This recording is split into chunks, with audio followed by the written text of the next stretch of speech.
आत्मीय भाइयों एवं बहनों, आपको मंदिर जन जागरण के केंद्र बने लेखक पंडित श्री राम शर्मा आचार्य पुस्तक पढ़कर सुना रहे थे। इसी क्रम में पिछले वीडियो के क्रम में आपको पढ़कर सुनाते हैं पृष्ठ 8 से उपयोगी धर्म संस्थान। खाली दिमाग शैतान की दुकान वाली कहावत प्रसिद्ध है। जहां सुविधाएं सब हों और काम करने को न हो, वहां दिमाग में खुराफातें सूझने लगना स्वाभाविक है। आज मंदिरों के कलेवर में कहां क्या क्या होता है उसे जानते हुए भी हम अधिक कुछ कहना नहीं चाहते, क्योंकि उनके प्रति जनता की रही बची श्रद्धा के भी उठ जाने का भय है। यदि ऐसा हुआ तो यह और भी बुरी बात होगी। जो लोग मंदिरों को अनावश्यक मानते हैं, उन्हें हटा देने की बात सोचते हैं, हम उनमें से नहीं हैं। हमारा विश्वास है कि यह बहुत ही उपयोगी धर्म संस्था है। उन्हें बड़ी सूझ के साथ प्रचलित किया गया। धर्मतंत्र को सुव्यवस्थित एवं सतेज रखने में वे महत्वपूर्ण योगदान देते रहे हैं और आगे भी देंगे। आवश्यकता केवल इतनी भर है कि जो विकृतियां उनमें आ गई हैं उन्हें सुधार दिया जाए। उनके आज के अनुपयोगी स्वरूप को उपयोगी बना दिया जाए। आज की अव्यवस्था से क्षोभ होना स्वाभाविक है। कई व्यक्ति इसी से आवेश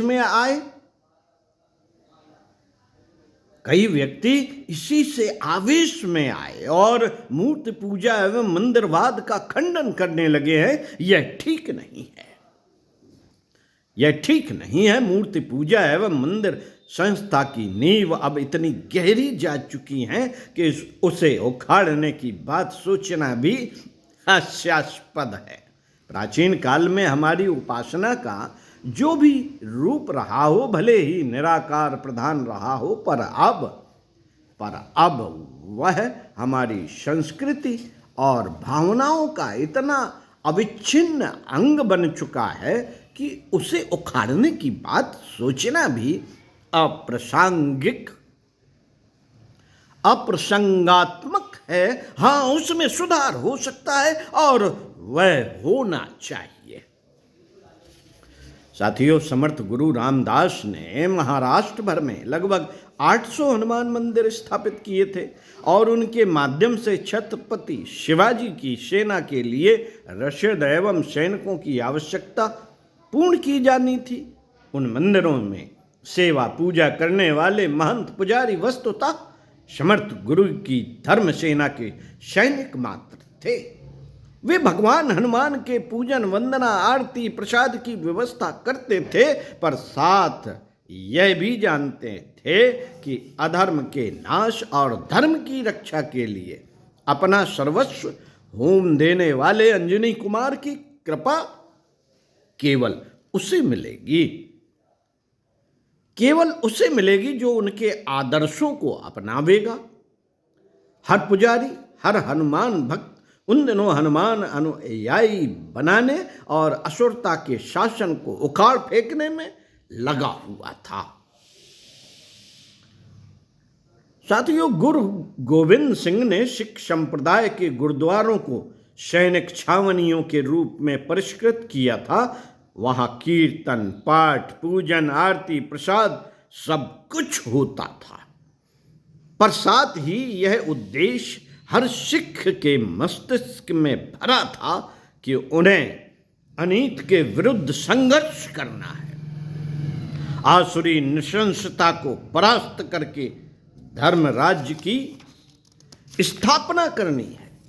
भगवान की भक्ति का यही कर्मठता पूर्ण स्वरूप भी है, जिसके साथ देश, धर्म, समाज, संस्कृति के उत्कर्ष की संभावनाएं जुड़ी ना हो, जो केवल रिद्धि सिद्धि एवं स्वर्ग मुक्त की स्वार्थपरता तक चिपकी पड़ी हो, वह न तो भक्ति है न साधना।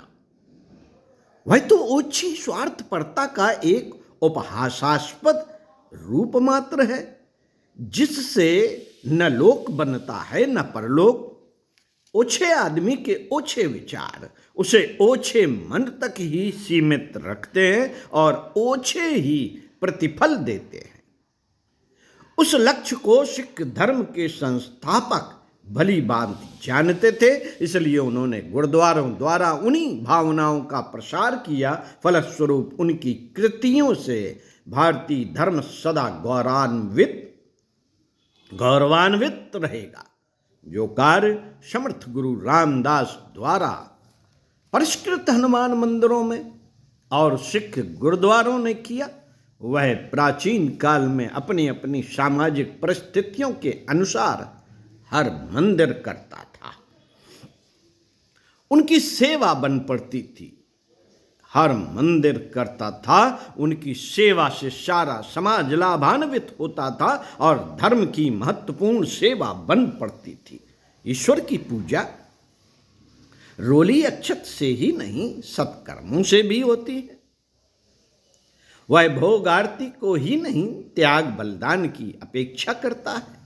जब तक मंदिर दोनों प्रयोजनों को पूरा करते रहे, तब तक उनका गौरव सर्वत्र अक्षुण्य बना रहा।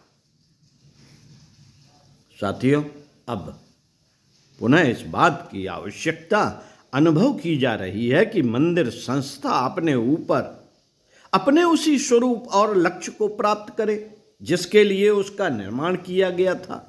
निश्चय ही भगवान को भोजन कराना, जगाना, सुलाना इतने विशाल कार्यक्रम का प्रयोजन नहीं हो सकता। यदि इतना ही उद्देश्य रहा तो उसे अपने अपने घरों में बड़ी आसानी से किया जा सकता है। जनशक्ति और धन शक्ति को इतने बड़े परिणाम में क्यों लगाया जाता? धार्मिकता सर्वांगीण प्रसार और विकास की ही धार्मिकता सर्वांगीण प्रसार और विकास ही मंदिर संस्था का प्रयोजन है। आज उन्हें अपनी सारी सामर्थ्य और क्षमता को समेटकर योजनाबद्ध रूप से उसी कार्य में लगाना चाहिए। व्यक्तिगत जीवन में जितनी अधार्मिकता आज है, उतनी पहले कभी ना थी। अधार्मिकता, बाहर से लोग आस्तिकता एवं धार्मिकता का दम्भ करने वाले अगणित हैं, असंख्य हैं, पर आचरण द्वारा इन आदर्शों को बिरले ही कार्यान्वित करते हैं। वासना और तृष्णा, विलासिता और स्वार्थपरता हर व्यक्ति का लक्ष्य बन चुका है। हर व्यक्ति का लक्ष्य बन चुका है वासना और तृष्णा, विलासिता और स्वार्थपरता। इन कार्यों में सहायता करने के लिए ही लोग ईश्वर का दरवाजा खटखटाते हैं। यदि उन्हें यह पता लगे कि ईश्वर उनकी मनोकामनाएं पूर्ण करने में सहायक नहीं हो रहा, तो उसे भी पूजा की चौकी पर से उठाकर तालाब में डुबोने के लिए तैयार हो जाते हैं। तैयार तालाब में डुबोने छोड़िए, उठा के घर के बाहर फेंक देते हैं। साथियों, ऐसे बहुत से तो नहीं, 2-4 नज़ारे हमने भी देखे।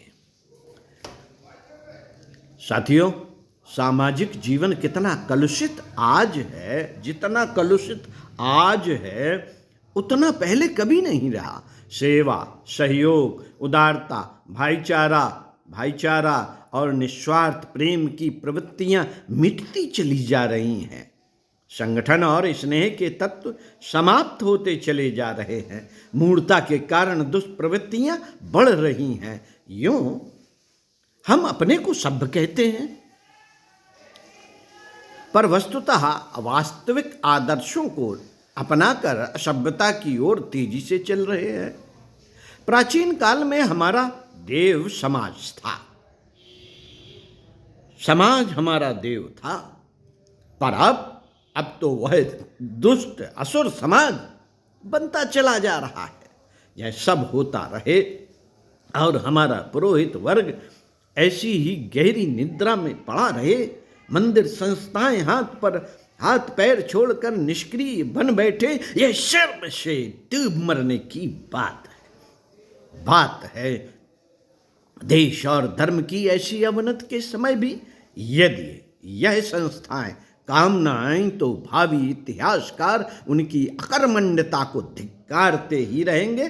पिछला बहुत सारा समय इस प्रकार गंवाया जा चुका, अब उसमें विलंब किए बिना इस प्रकार का परिवर्तन आरंभ कर दिया जाना चाहिए कि मंदिर संस्था की उपयोगिता सभी को स्वीकार करनी पड़े,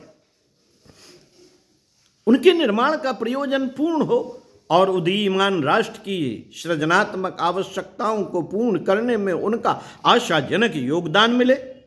मंदिरों को अब जड़ जागृत के नव निर्माण के प्रयोजन आगे बढ़कर पूर्ण करने चाहिए। साथियों, मंदिरों को धर्म एवं संस्कृति के पुनर्जागरण का केंद्र बनाया जाना चाहिए। मंदिरों को धर्म एवं संस्कृति के पुनर्जागरण का केंद्र बनाया जाना चाहिए। पूजा अर्चना, आरती, भोग, प्रसाद, श्रृंगार का जो क्रम अब चलता है भली प्रकार चलता रहे, पर उसमें तो कार्यकर्ताओं को 2-3 घंटे समय ही लगाना है। स्थान भी काफी है। उन सब का उपयोग निर्माणात्मक कार्यों में होना चाहिए। उनमें ऐसी प्रवृत्तियां चलनी चाहिए जिससे जनमानस को रचनात्मक दिशा में मोड़ा जा सके, अवसाद, कुंठा एवं जड़ता को मिटाया भी जा सके। ऐसे अनेक कार्यक्रम हो सकते हैं जिनसे मंदिर में पर्याप्त पड़े हुए स्थान का सदुपयोग हो सकता है। जो व्यक्ति वहां निवास करते हैं उनके समय को उस प्रयोजन में प्रयुक्त किया जा सकता है जो मंदिरों का वास्तविक प्रयोजन है।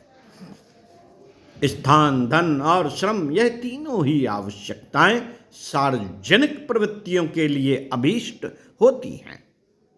संयोग से यह तीनों ही समुचित मात्रा में वहां बिना किसी सदुपयोग के बड़ी मात्रा में खाली पड़े रहते हैं। इनको रचनात्मक कार्यक्रमों में नियोजित किया जा सके तो इसका परिणाम आशाजनक एवं उत्साहवर्धक ही होगा। गोबर जहां तहां पड़ा रहे तो उससे सड़न ही उत्पन्न होती है और गंदगी फैलती है जिससे बीमारियां फैल सकती हैं। किंतु यदि वही गोबर एक गड्ढे में गाड़कर खाद बना दिया जाए तो फिर जमीन को उपजाऊ बनाने, अधिक अन्न उपलब्ध कराने में सहायक होता है। उससे जनता का स्वास्थ्य और वैभव दोनों बढ़ते हैं। दुरुपयोग और सदुपयोग का यही अंतर है। मंदिर में बेकार पड़े हुए श्रम, धन एवं स्थान के संबंध में भी यही बात है। आज जो स्थित है उसे यदि कल बदल दिया जाए तो जो मंदिर उपेक्षित पड़े रहते हैं और यदा कदा ही कोई दर्शन भजन को ही वहां जाता है, कल अपनी उपयोगिता के आधार पर सर्वसाधारण के लिए श्रद्धा एवं आकर्षण के केंद्र बन सकते हैं। साथियों, स्वाध्याय, सत्संग, चिंतन, मनन के क्रम को आगे बढ़ाते हुए हम आपको अगले वीडियो में इसी पुस्तक से के पृष्ठ 12 से रचनात्मक प्रवृत्तियों का केंद्र विषय पढ़कर सुनाएंगे। सुनते रहिए कुछ अच्छा और पढ़ते रहिए कुछ अच्छा।